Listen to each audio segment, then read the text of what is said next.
Oh, ito. Thank you, Mr. President. Good morning, everyone. Thank you, Go. This is my briefing for the province of Agusan del Sur. Mr. President, we have 322 barangays in the whole province, and 204 of these barangays were severely affected by the floods. A total number of families affected is 93,391, and the total number of affected individuals is 392,947. Around 53% of the total population of Agusan del Sur were affected by the flood brought about by the shear line and the through of LPA. So here is the summary of affected population. Number of city and municipalities affected is 13 out of 14, and 204 barangays. Families affected 93,391. Persons affected 392,947. Families displaced 6,334. Persons displaced 25,857. And families still at the evacuation centers as of this time, we have 856. And the total number of damaged houses is 170, and partially damaged houses 2,619. A total of 2,789 houses are either totally or partially destroyed by the floods. So the estimated cost of damage on properties, houses, and infrastructure. On damaged houses, the total estimate is $3,025,000. Other structures like government building, facilities like barangay office, daycare centers, slope protection, even churches, health center, and dams totals to $945,746,000. And the total amount of damaged roads and bridges is $1,049,397,000. For the estimated cost of damage on agriculture, for crops like rice and corn, it totals to $266,321,106. For livestock like chicken, swine, goat, carabao, ducks, and geese, $2,339,335. Farm machineries, $180,000. And for the high-valued crops like banana, vegetables, etc., $26,886,510. And for fisheries, $4,088,000. The summary of estimated cost of damage, the total amount, Mr. President, is $2,295,583,284. The assistance provided by the provincial government of Agusan del Sur as our means of augmenting the resources of the local government units, we have, as of February 15, that's yesterday, the provincial government has already extended food packs to 8,899 families with a total of 44,495 individuals from the 25,624 target families province-wide, with a total allocation of 32,557,510 funded through our Quick Response Fund on LDRRF for 2024. So the needs requested, Mr. President, this is quite long, but I will not delve into each detail, but we will be providing you with the summary as soon as we are done with this CTREP. So the recommendation, Mr. President, the repair and rehabilitation of damaged bridges, bridge and slope protection, riverbank protection, roads and slope protection. The figures are shown on screen. And I will go to the construction part of our recommendation, Mr. President, the construction of 15 more evacuation centers in 13 municipalities and 1 city in the province of Agusan del Sur. The partial early recovery plan for agriculture and fisheries sector for funding for MLGU, 88,696,728. For the provincial local government unit, 11,134,353. From the Department of Agriculture, 11,106,853. And from the Bureau of Fisheries and Aquatic Resources, 1.2 million, or a total of 112,137,936. So thank you so much, Mr. President, for hearing us, and God bless us all. Go. All right. Siguro we can get an assessment. Do we already have an assessment dun sa infrastructure damage, Sec. Manny?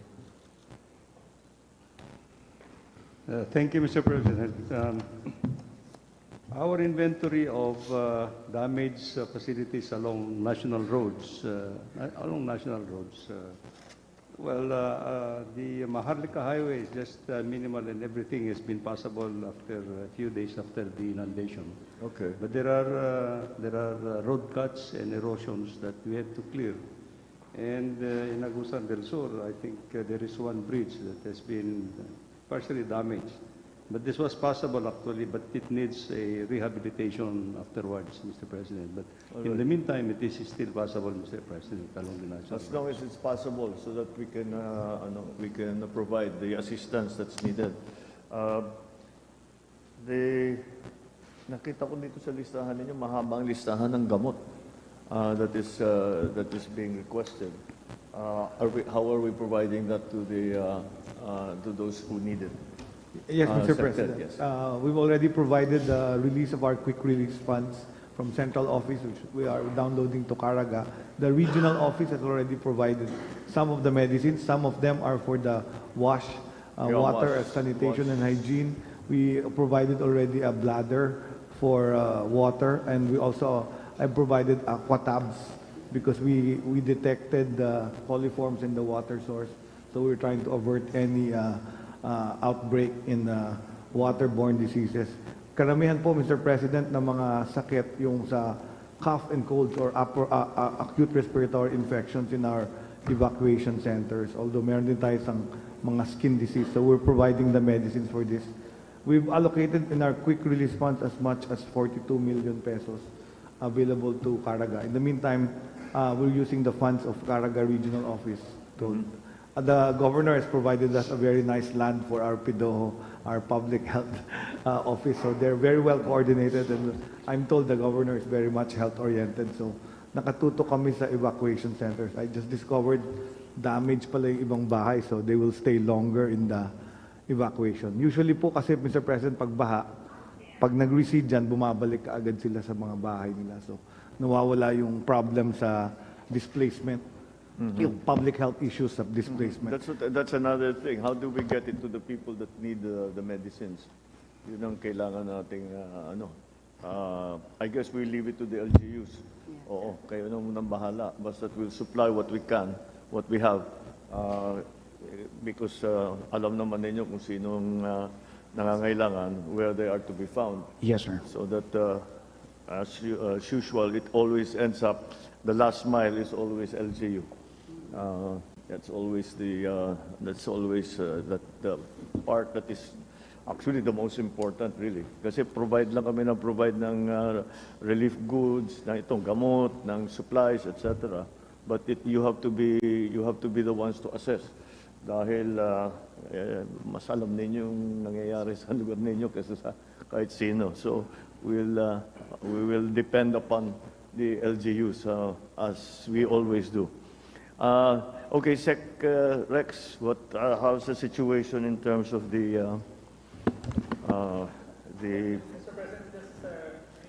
evacuees, etc.? We've already released sa buong region since the rain started 117,000 family food packs, of which the greater part went to Agusan del Sur, 91,000 because of the declaration of state of calamity. Yeah. Pero on top of that, as the normal standard operating procedure, we've already started engaging the local leaders on the emergency cash transfer We can use the emergency cash transfer for Agusan del Sur because of their declaration of state of calamity. Then I'm not sure about the other provinces lang if they'll still need it kasi wala silang declaration of state of calamity. Sumenyas na si Gov Angel, okay na raw siya eh. Yeah, so doon kami kay Gov Santi, kina Kong Eddie Bong and Kong Alfel. We've already discussed how many families. Ang indicative, Mr. President, is around 93 million pesos. For around 18,000 families who will get the emergency cash transfer. All right. There is one of the items here is drinking water ulit. We're back to that problem again. Is there a problem sa supply of drinking water? Actually, those areas where I went to, Mr. President, last week together with my staff, wala po akong makikitang source of water doon. So it's very ironic that these people are submerged in water, but they are suffering from thirst because due to lack of supply of water. So our local mayors are also trying to provide water, drinkable water through their different means that they have, and the provincial government is augmenting. And we are very happy, Mr. President, that the DSWD immediately acted. They provided us with all those things needed by the people. But the sustainability, Mr. President, is the problem. Like, for example, the number of houses being counted as totally damaged. I myself, Mr. President, cannot be certain that that is the accurate number. When I was there, we could not see houses built on land. Because even the roof, you cannot see it anymore. It's already flooded. Ganun po kalalim yung tubig, Mr. President. Ganun kataas. The only houses that we saw in the area are those houses that are built as floating houses. Even in the different school buildings, Mr. President, I was there myself. Ang makikita mo na lang dun sa eskwelahan, Mr. President, yung flag na lang po ng Pilipinas. Yung pole, hindi mo na makikita. Yes, Mr. President. So, ganun po kalala. But, meron din pong mga tulong na dumating, Mr. President, galing sa Office of Civil Defense. Kahapon lang po, nagbigay sila dito ng dalawang napakalaking trucks loaded with non-food items. And that was to complement what the good DSWD Secretary has provided us with, yung mga food packs over and above the food items that we at the provincial government provide them with. Is what we have now, is it enough? No, Mr. President, because hindi pa namin nabigyan ang lahat. Well, the problem here is that the ongoing pa rin ito. You can see the weather outside, ongoing pa rin ito. So we cannot put a final number on anything because pero lahat na ng lugar, lahat na ng barangay pwede nang pasukin o hindi pa? Some barangays pwede nang pasukin by land. Na-isolate pa? Yes, isolated pa, Mr. President. Yeah. All right. So we'll just have to do what we can in the meantime. Because even the public works will have to do the assessment. They cannot do the assessment if the floods are still ongoing. The same thing, actually, with all of the departments, we'll have to just provide as needed, because we do not have a final number yet. But I think we have enough. We have enough supplies for all of this. Food packs. Let us start with food packs. Mr. President, yes. In fact, we've communicated to the local stakeholders that the regional office has enough food packs. We just replenish them again. So as they need, they can tell the office, the regional director will keep on sending. Marami ho tayo nun, Gov. We just replenish the entire warehouse ng region ulit. Thank you po. The only problem, Mr. President, is it would take months before the flood waters will subside to its normal level. Kasi po ang hina po ng daloy ng tubig sa Agusan River because of siltation.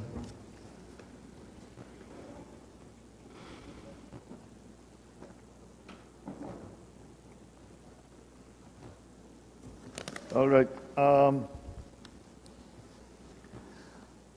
So you still have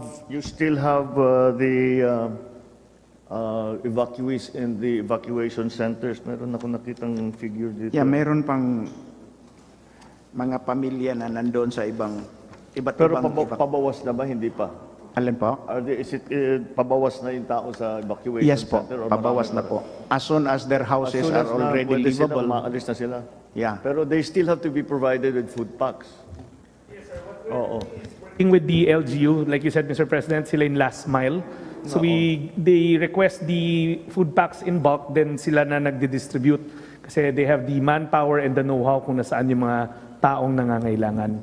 Basta, Mr. President, we assure the local stakeholders that we have enough stocks, and if you need more, just tell the regional office, we'll keep on sending. Okay. All right. Yung tubig na lang.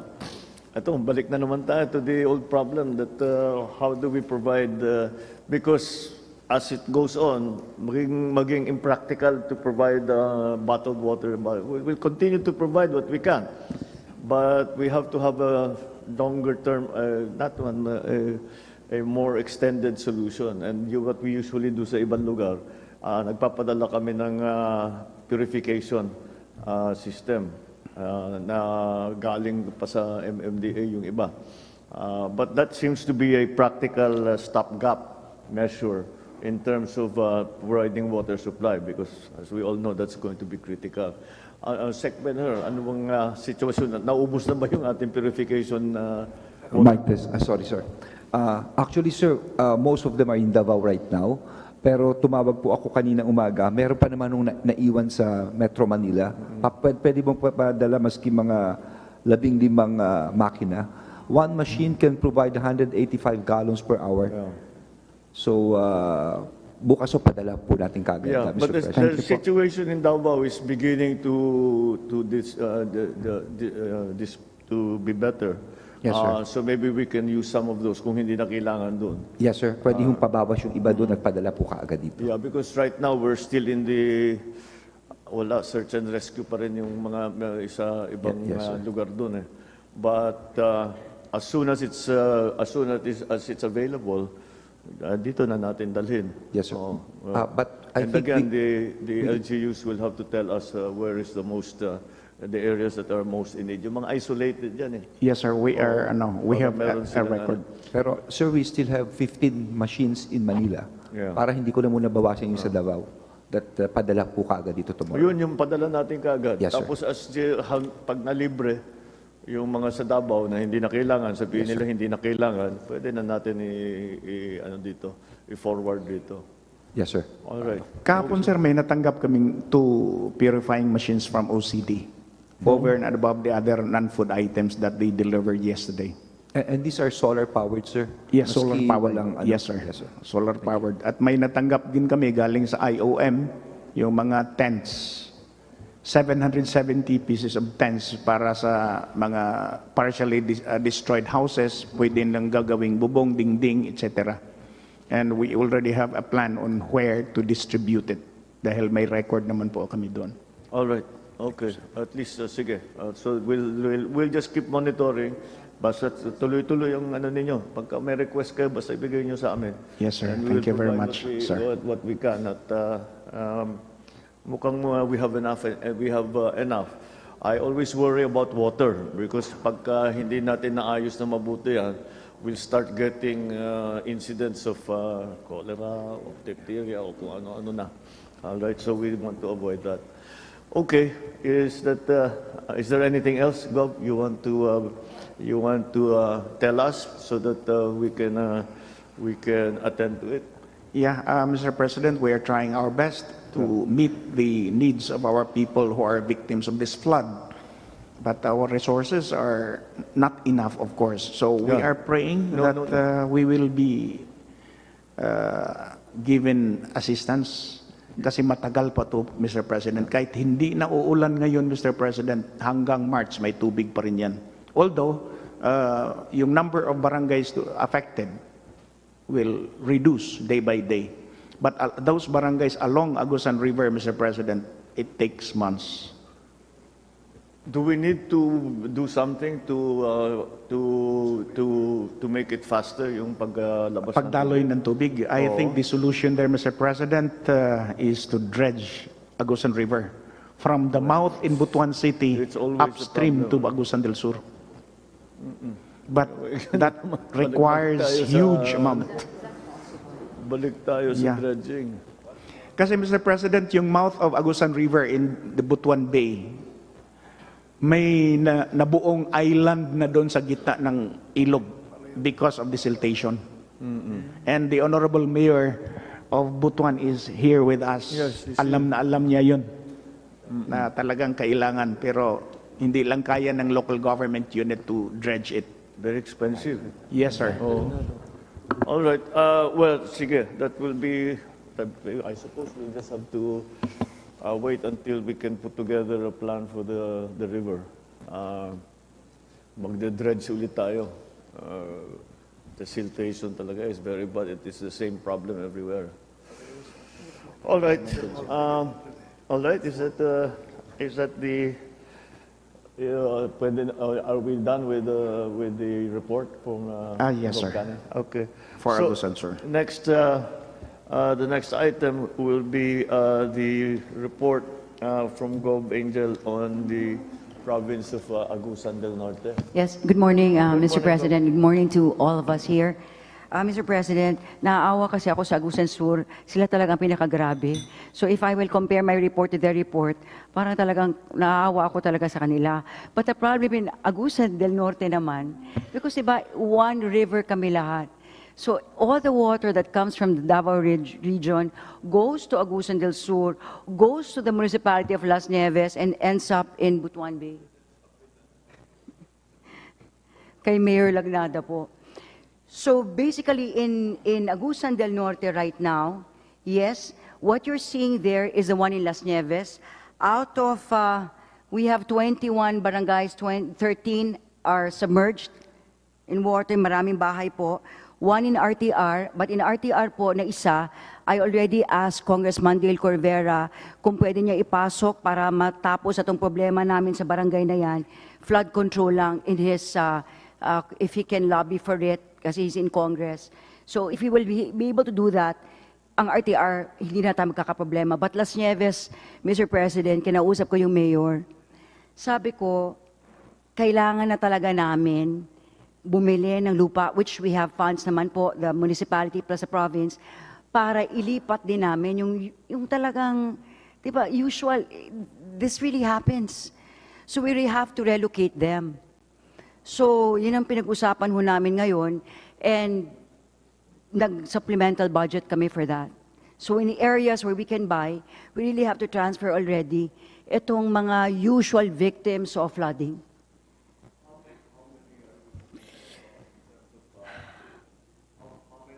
Thinking about in terms of families, Okay, households. ganito yon, Mr. Na President. kailangan, Kasi sa hindi palagay natin nyo, kaya kailangan kasi, ilipat. di ba? Kasi we're talking about 4,000 families. So ang iniisip po namin, isa-isahin namin yung grabe, hanggang sa makaya ng pondo namin. Kasi syempre, Mr. President, pagabili ng lupa, ayusin yan para maayos naman, tapos bibigyan namin sila ng pangpatayo ng bahay nila. We coordinated with Congressman Joboy Aquino, kasi first district po ito, na kung pwede isali sa tupad, yung habang gumagawa, may sweldo sila, lalo yung the skilled workers ng per pamilya. Kung gagawa sila, pwede pa ho yun. So, merong kita rin sila din po ang gagawa ng bahay nila. Ang mga materials will come from the LGU and the province. Tapos, tupad program from Congress, tama ba? Hindi ba po yun pwede? The tupad is under DOLE, but we can relay. Sorry, sir. Relay Kasi, to, sorry po, Yeah, kay Congressman, Congressman Joey po ako pupunta kasi. So, he said, okay. Kasi if we will be able to build those houses again, pag humupa na, get the, hindi pa pwede po yun? But we, sa DS, Mr. President, we have our own cash for work, which we use in Mindoro for but disaster-driven. Pwede rin po? This seems to be a different Yeah. solution. It's a much longer term solution, and it's going to take much more. It's not just evacuating. Kasi we have to set up a community. We cannot just build a house. We have to Yes. build the infrastructure, the roads, all of these things. Na that are needed to have a functioning community. Pero Mr. President, talagang ganito na talaga hanggang mawala na tayo sa Pilipinas. Ganito talaga in Agusan eh. And these are, as long as it will rain, these effects will happen. Well, that's why pag pinag-uusapan ng climate change, mitigation na lang at saka adaptation, and that's really what we're going to have to do. Yes. Marami talagang, well, of course, all over 50% of our communities are coastal, even more. Basta nasa tabi ng ilog o nasa tabi ng dagat, which is the normal way. So anyway, So the damaged houses, Mr. President, Yeah. for example, in Las Nieves, compared naman to Governor Kani, we have approximately mga 21 houses damaged talaga. So priority namin po sila. Tapos ang problema lang namin in Las Nieves talaga, because Secretary Laurel is here po, yung agriculture, it's an agricultural area. So ang laki ng hectareage po namin na naapektuhan. So that's approximately around 584.94 hectares. Ngayon po, we would want, ako sana if we can help them, kasi yung products natin sa corn, rice, cassava, naaawa po ako sa mga farmers natin na most of them, unutang pa nila yung pangtanim. So instead na maka-harvest na nila, this happened. So mas priority na ko talaga yung hanap buhay nila. Kasi mababaon na lalo sila sa utang. But I'd like to commend, Mr. President, really our national agencies. DSWD promptly help. Mabilis ho talaga. Congressman Joboy Aquino sa office po, helped right away. Ang laki po na binigay po niya, especially in Las Nieves. Si Congressman Del Corvera in RTR, the LGU of the province plus the municipality na involved. Tapos po, nagbigay ang Tingog Party List, nagbigay po ang OCD, and then Ayala Foundation. So it really helped a lot. good. I'm glad to hear it. Ano yung plano mo pag ililipat yung mga, well, ilang ba, whatever, how many number of houses? We will send the LG will provide the relocation Yes po. areas. Yes po. Okay, pero we will build their houses for them. Sorry, Mr. President, light material lang, Mr. President, kasi kung talaga yung usual na housing, mabuang naman tayo, Mr. President, hindi naman kaya sa province and the LGU. Mali, But, kaya nga eh. kung light houses lang, light materials lang, kaya namin. So para habang ginagawa nila, ang naisip ko kasi, Secretary, was the tupad. I did not realize the cash for work. So habang they're building it, anyway, materials I provide for them, if they're skilled, so may kita pa rin sila. Generally speaking, that's the strategy that we've employed. Is that pagka ganyan, because yung non-cash, after a while, siyempre, food is the most important, water is the most important, but after a while, may pangangailangan na yung household na hindi food at hindi basic survival supplies. So, napupunta tayo sa cash for work. Generally, that means the rehabilitation. Whatever, maglinis sila, whatever yung gagawin nila. So we can apply that to their rebuilding their houses. But again, we depend on the LGU to tell us where it is going to go, what kind of community we're trying to put together again. Pero Mr. President, meron pa ho kaming ginawa ni Mayor. Sabi namin, I told the Mayor, we have to be very strict, especially with the barangay captains involved. If we transfer all these affected families, dapat wala na magtatayo ulit sa area na iniwanan nila. Or else, babalik-balik yung problema natin. So we hold accountable the leaders in the barangay. Kasi you're supposed to be there. So if there will be people who will be building houses again in these areas that are not supposed to be new build zone, then you will be accountable. You should not run next election. Because you're not responsible. Yeah. Well, that's, anyway. Mr. President, sorry, that is our, nag-isip na lang kami kung how we will do it. Kasi perennial talaga to. Well, we just have to come up with a plan, and you'll have to guide us. Yes But of po. course, the national government is there. This is what we do. Pag the local government has expended all its supplies, and done all of the effort, that's when we come in. And so, but this is a new kind of rescue in the sense na ililipat na talaga natin and make it a permanent move, hindi transition.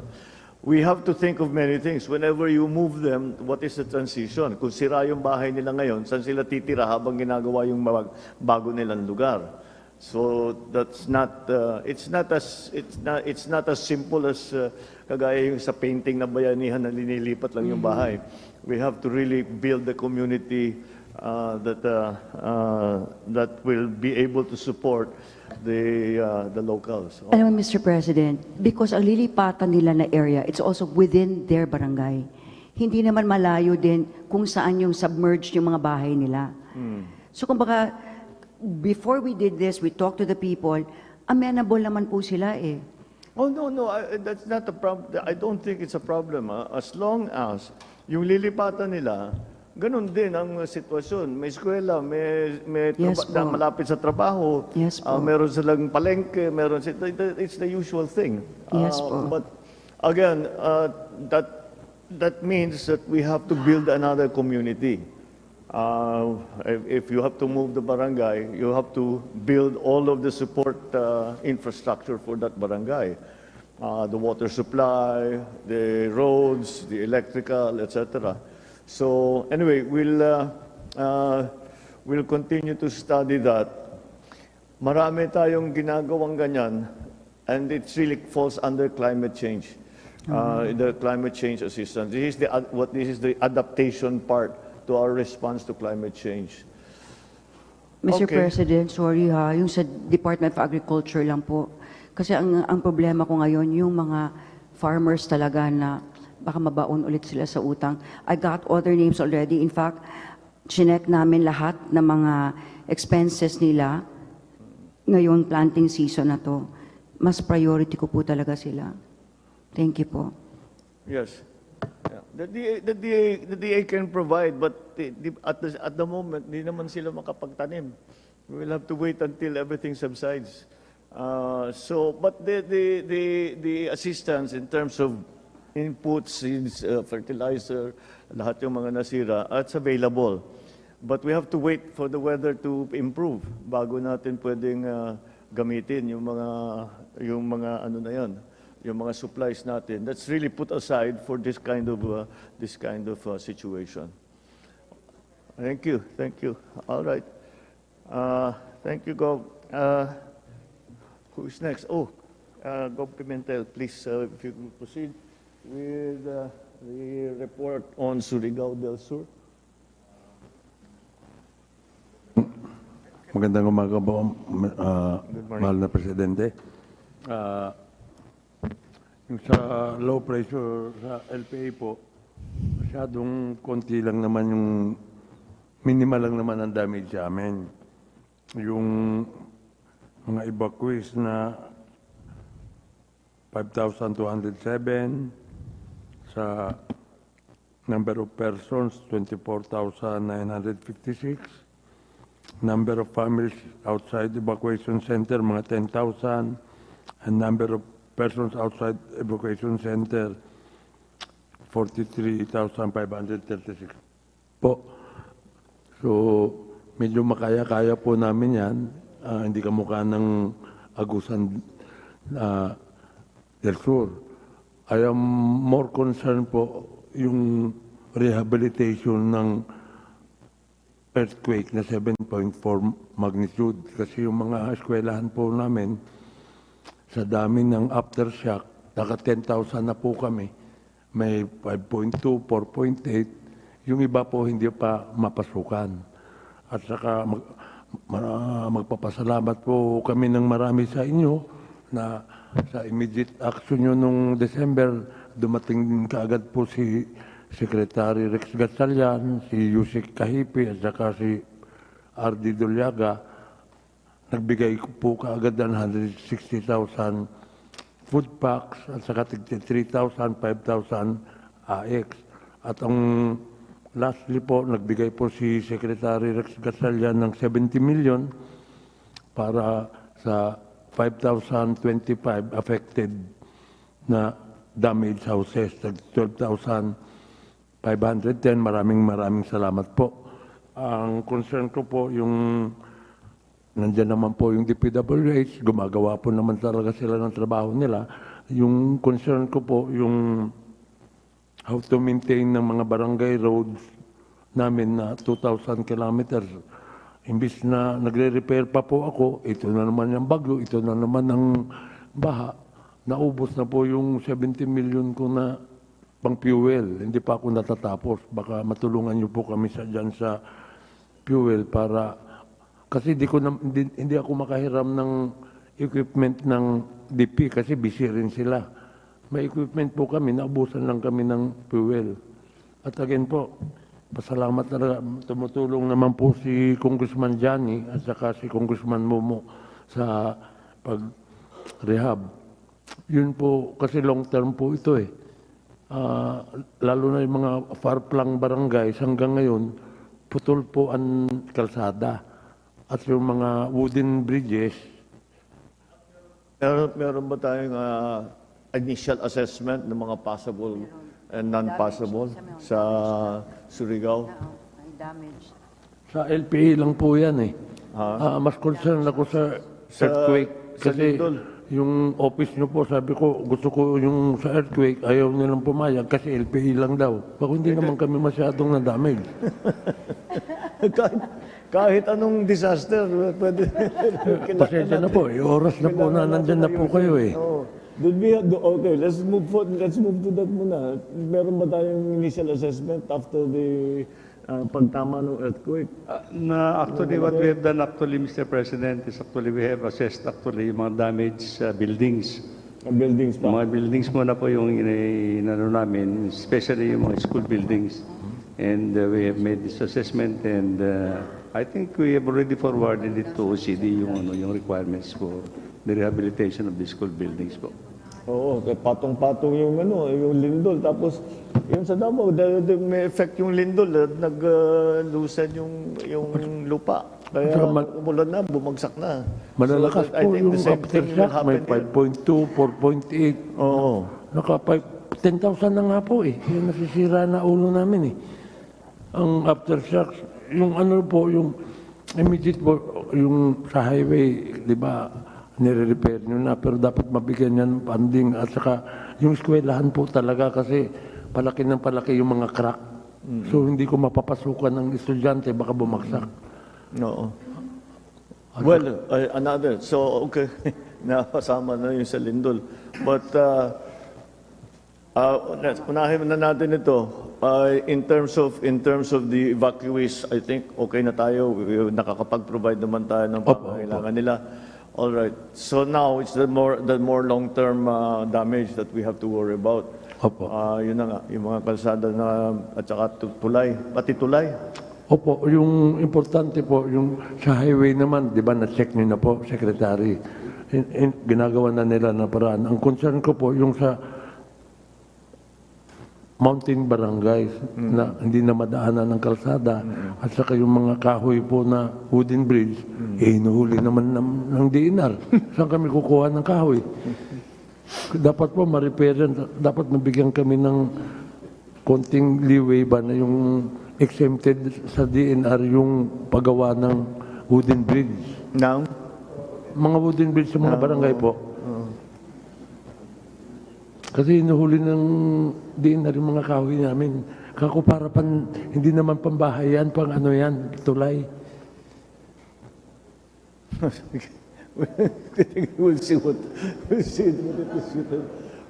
what we can do. Para matapos na yung problema, hindi. Sige, we'll of course we take note of that. Wala natin sa report, but of course it's important. Ating mga thoroughfares are very, very important. We do yung prioritization talaga namin, uunahin talaga namin yung mga isolated para buksan, para madalan natin ang tulong. Yun nga po yung concern ko eh. Yung upper barangay, hindi na sila makababa. Wala nang kalsada. So, Tapos i-identify- putol pa ang wooden bridge. So, pag na-identified naman natin yung mga isolated na barangay, Opo. o yun ang uunahin natin, yung mga daan papunta doon, para makapasok na tayo. Magpatulong lang po ako doon para That's madaanan. the first, and then titignan. So of course, yung susunod na ron, tuloy-tuloy naman ang public works na nag-a-assess. Tinitignan habang basta medyo medyo mas maganda ng weather at tapos na ang pagbaha. Pwede na sila talagang matignan talaga nila na mabuti kung ano yung naging damage sa kalsada, yung mga erosion, yung mga footings ng tulay, all of these things they will have to assess properly. Tapos bibigyan tayo ng recommendation kung anong dapat gawin. Kung minsan kailangan maglagay ng mas bagong tulay, kailangan lalagyan natin ng slope protection, lalagyan natin ng drainage, whatever. The public works will assess all of that at bibigay sa atin later on. Once we are able to go properly, padala yung mga engineer nila, mapakita talaga, matignan talaga kung ano yung naging problema at paano natin aayusin. Okay. Maraming salamat po, Mr. Thank you. President. Salamat ko. Okay, the next item is the OCD with the RD of the OCD, Regional Director Maso she will give us the government response so far to the effects of the Northeast monsoon. Good morning, His Excellency Good morning. Ferdinand Marcos Jr., Mr. President. I'm tasked to report on the government's response to the flooding in the region. This is a consolidated response from the national government and the local government units. 77,972 families or 313,408 persons were provided with different kind of relief assistance, a total amount of 106 million as of yesterday. But in this morning, we just accounted a 115 million cost of assistance in total. But we expect this to rise because of the incoming assistance, Mr. President. The items are as follows: family food pack, medical supplies, family packs, NFIs, other NFIs, shelter repair kits, tarpaulins, generator set, hygiene kit, and other NFIs such as jerry cans, sleeping kits, blankets, etc.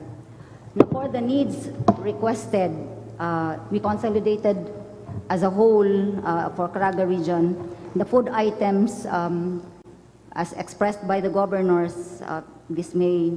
In the forms of rice, we have initiated, OCD has initiated the release of rice for Agusan del Sur, 530 sacks, and Agusan del Norte, 500 sacks of rice. And there is still 3,000 more that we can provide as if the LGUs will request.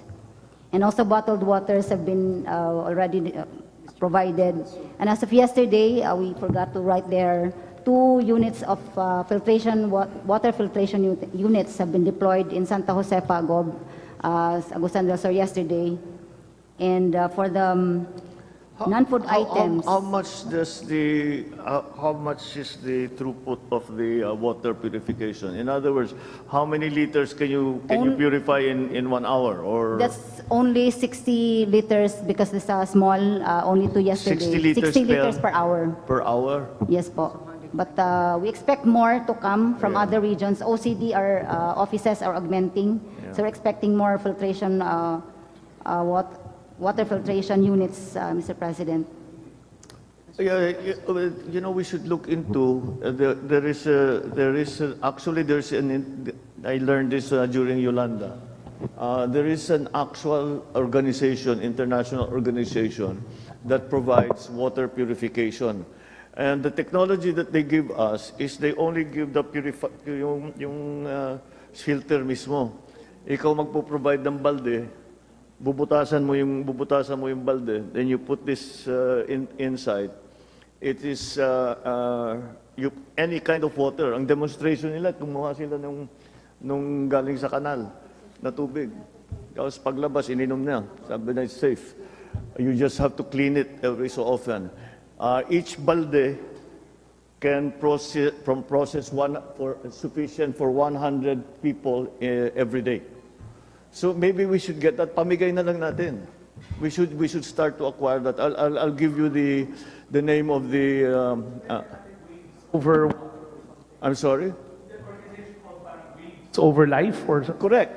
we work with them, Mr. Yeah. President. We use them sa community Oo. yung community driven. I'll take care of it, Because Mr. President. that's a very simple technology. All we provide is the bucket. Then bubutasan lang para magkasya yung filter. And then kumukuha na lang ng kumukuha. You just reload and reload. It's 100 persons per day. It is sufficient for 100 people per day. Well, Yun ang ginamit namin. Kasi wala pa, nung Yolanda, wala water purification na machine. So that's exactly the one. Mr. President, we work with them. Yeah. I'll take it on from there. Yeah, Tapos take it out. Yun lang ang ginagawa, that whole organization, that's all they do. That's all they do. Hindi lang ho ako naniwala nung una eh. Kaya, Oo. Oo. Tapos iiwan para hindi na natin, tapos kukunin yung mga pagkatapos kukunin pa natin. Ito iiwan na natin doon. Hindi ba? Mr. President? Yes, but please. for the filters po, hindi ba mahirap, isn't it difficult to access the filters that they provide? Oh. No, it's And now, how often do you change it? you don't have to. You backwash. You wash it. Yeah. Kasi it's yung parang Available po. yung dinadaan nila sa It's available in the market. very thin membrane, yung parang sa dialysis, yung ganun kanipis. Ang dumadaan lang talaga tubig. Nothing else passes.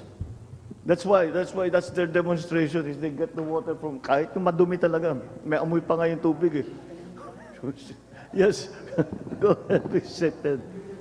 One of the tasks of DOH is also water testing. So nagbibigay kami ng mga test kits sa local government to check for coliforms. Kaya kung talagang duda pa rin kayo, you can test it. And then we'll find out if fit for human consumption yung water.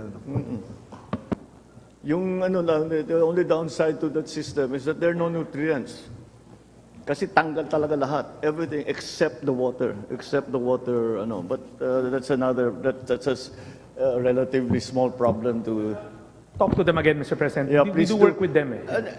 I think we should already be getting a regular supply so that when we have these disasters happening, siyempre immediate yung bottled water. Magdadala tayo ng bottled water para may tubig naman.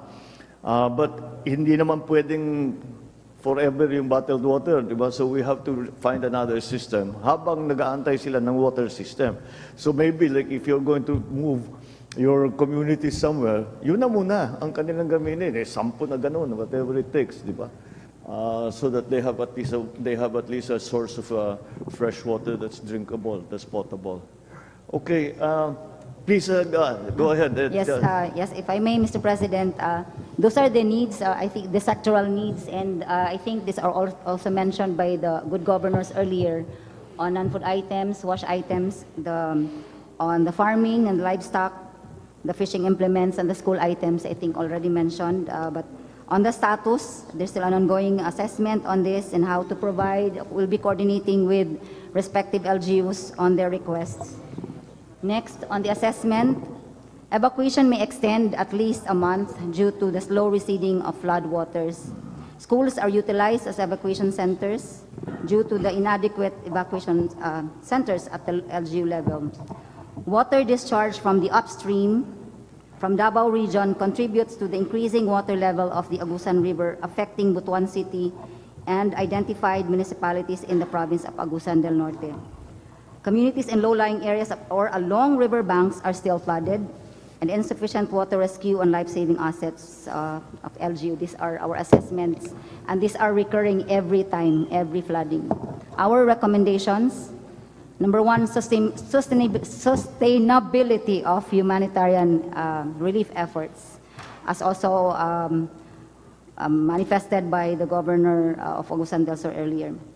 Timely provision of the following: agricultural interventions, assistance to the micro, small, medium enterprise, shelter assistance, medicines for common illnesses. Third is the development of comprehensive flood control measures for Agusan River. That is a river basin approach, not just particular on LGU, so from upstream Davao to downstream in Butuan City. Construction of standard evacuation centers, and last is the immediate repair and rehab of damaged infra, such as roads and bridges and lifeline services. And that would be all, Mr. President. Daghan salamat.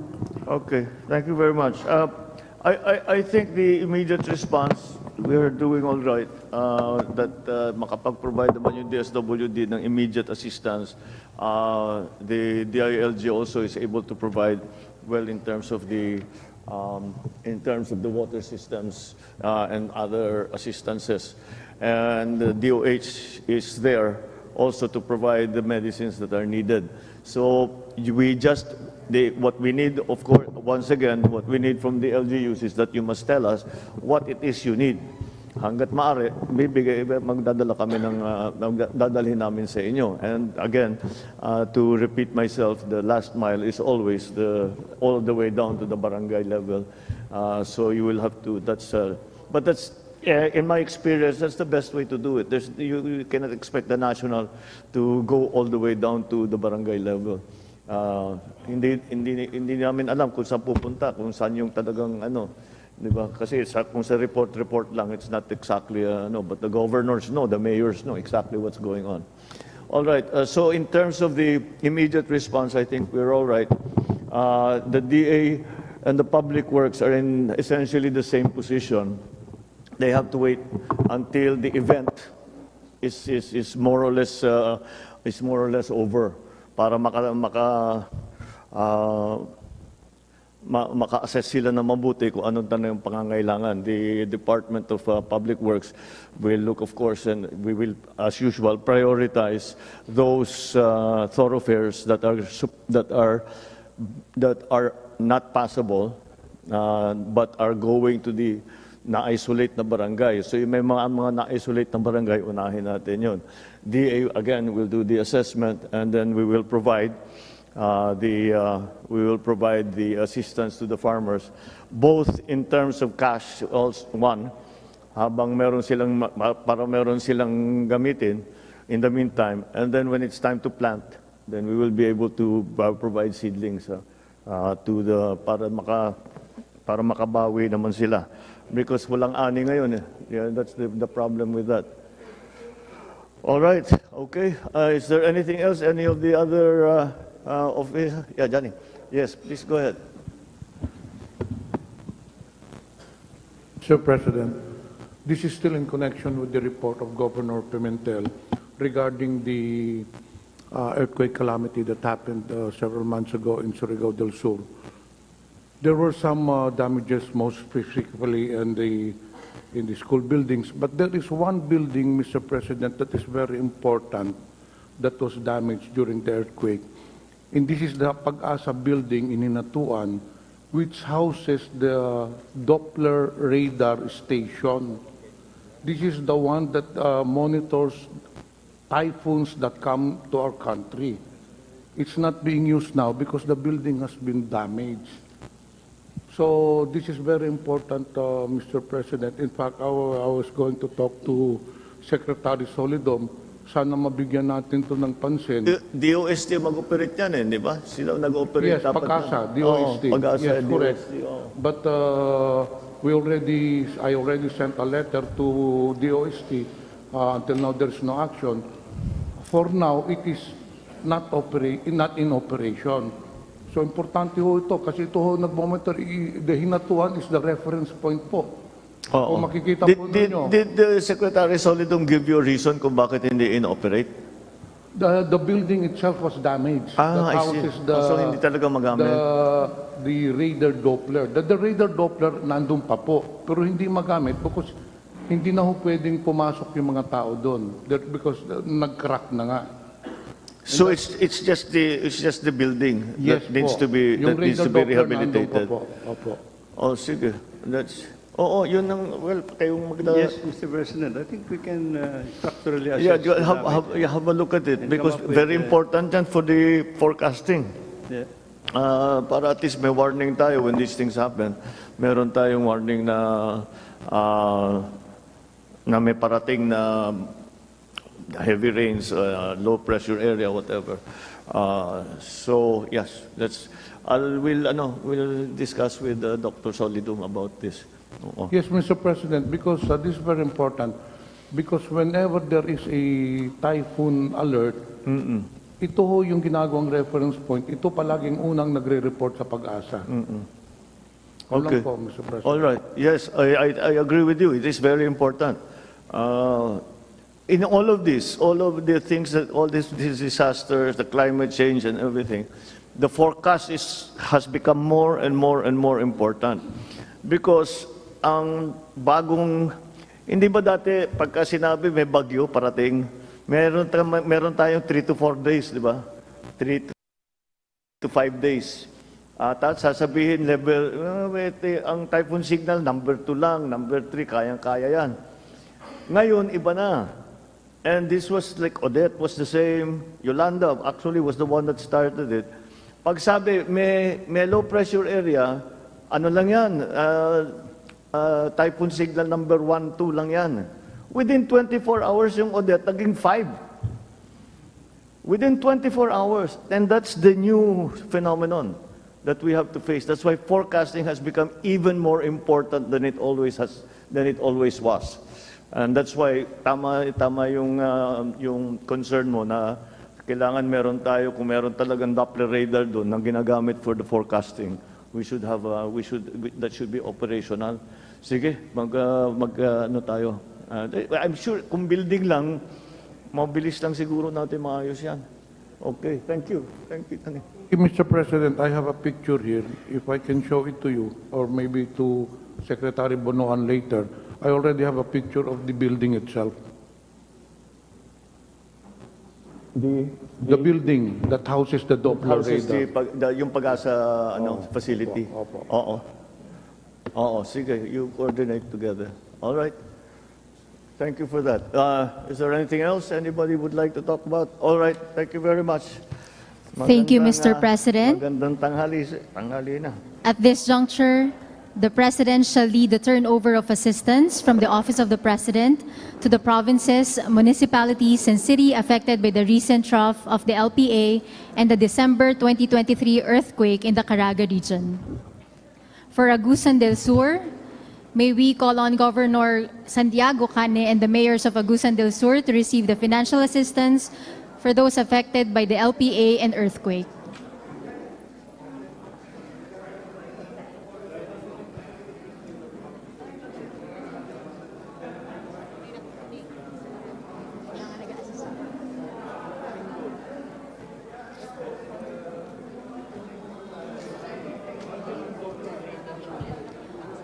Once again, for Agusan del Sur, may we invite Governor Santiago Cane Jr. and the mayors of Agusan del Sur to receive the financial assistance for those affected by the LPA and earthquake.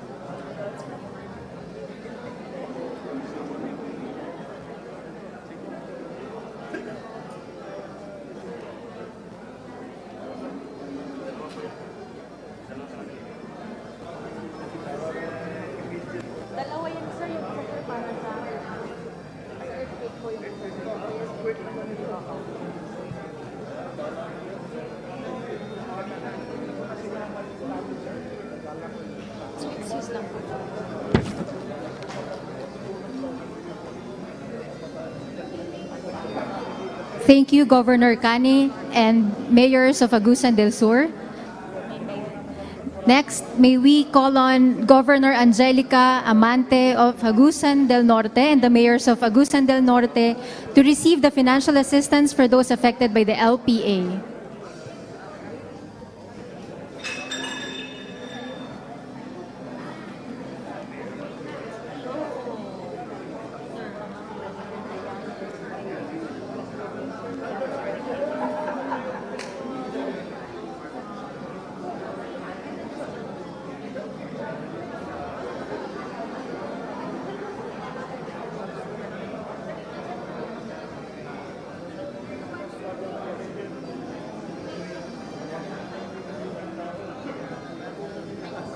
Thank you, Governor Amante and Mayor of Agusan del Norte. Next, may we call on Governor Alexander Pimentel and the mayors of Surigao del Sur to receive the financial assistance for those affected by the LPA and the earthquake.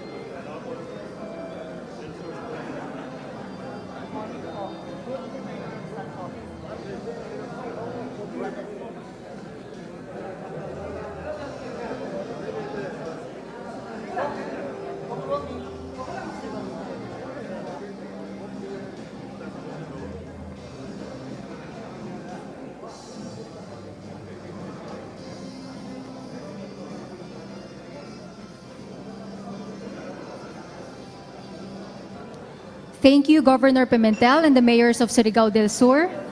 And to represent Governor Lyndon Barbers of Surigao del Norte, may we call on Ms. Fe Martinez, the Provincial Treasurer, to receive the financial assistance for those affected by the earthquake.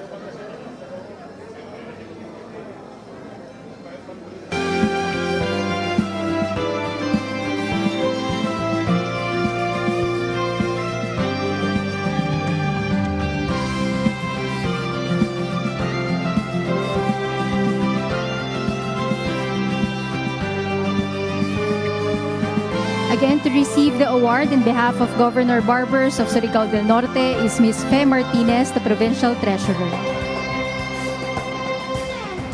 Thank you, Ms. Martinez.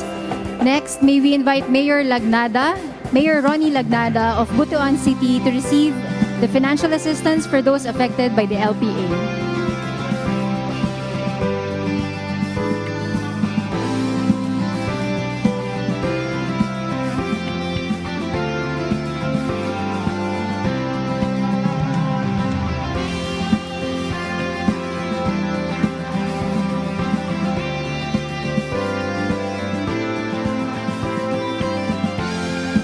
Thank you, Mayor Lagnada. At this point, may we request the President to grant a photo opportunity with the congressmen present. Once again, for all congressmen present, may we invite you in front for a photo opportunity with the President.